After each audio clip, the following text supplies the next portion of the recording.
In the legislative branch of the United States government, members of the House of Representatives and the Senate are not subject to term limits, allowing them to serve indefinitely, with some members of Congress serving for longer than 40 years. A 2023 survey showed that 87% of Americans support congressional term limits. We spoke to Jim McGovern, Lindsey Sabadosa, and civics teacher Dan Littlefield to learn more about the support and opposition to term limits. I understand the frustration about people being there forever. What I believe in is campaign finance reform. I think there'd be a lot more turnover, especially in the United States Senate, if we limited the amount of money people can spend on campaigns. My first speech when I first got elected in 1997 was on the need for campaign finance reform. I think money is the evil in politics. I think, and the fact that campaigns are so expensive, people rely on special interests, corporate special interests in particular, to fund their campaigns. Limits can sound like we're going to limit people to a few years, and I like to think that, you know, if you're a senator and you have a 6-year term is 6 years.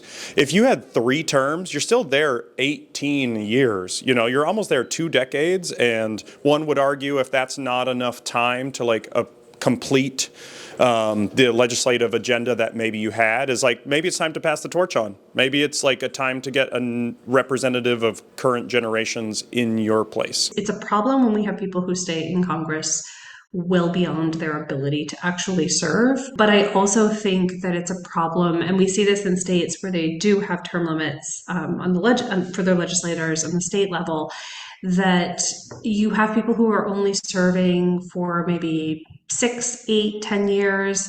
By the time they understand the processes and really gain some experience, it's time for them to leave. So what you have constantly are people who don't really know what's going on. You know, if you're going to be a chairman, you probably have to be there more than 2 terms. Mm-hmm. I also think that I know more today about the legislative process. I think I know more today about a lot of topics as a result of having served in Congress as long as I have. You know, we don't talk about limiting the time a college professor can be a college professor, or people who are medical researchers, or you name the field. And I think if we want to talk about improving the quality of our political system, I think people need to understand that we need people to be engaged and to pay attention and to vote. The incumbency advantage that senators and district reps have of already being in office, running a campaign, gives them such monetary advantage and name recognizability advantage that new politicians have a harder time breaking into the scene. I struggle because I don't think that that's how Congress should be. I think Congress should have people who have been there, who understand how things work, and who can help train and mentor newer members of Congress. But I also think it's a real problem when we have members of Congress who clearly have mental cognitive issues, or are just no longer physically capable of doing the job.